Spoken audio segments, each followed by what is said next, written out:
முனி, காஞ்சனா போன்ற பல வெற்றி படங்களை தந்த ராகவா லாரன்ஸ் முதலில் ஸ்டண்ட் மாஸ்டராக தான் சினிமாவில் நுழைந்தார்.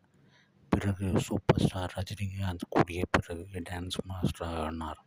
சாமி கும்பிடும்போது தனக்கு நிறைய பணம், நல்ல பெயர், நல்ல புகழ் வேண்டும் என்றும், அதோடு சேர்த்து மற்றவர்கள் வந்து கேட்டால் இல்லை என்று சொல்லாத மனசையும் எப்பொழுதும் கொடுக்க வேண்டும் கடவுள் என்றும் வேண்டுவதாக கூறியுள்ளார்.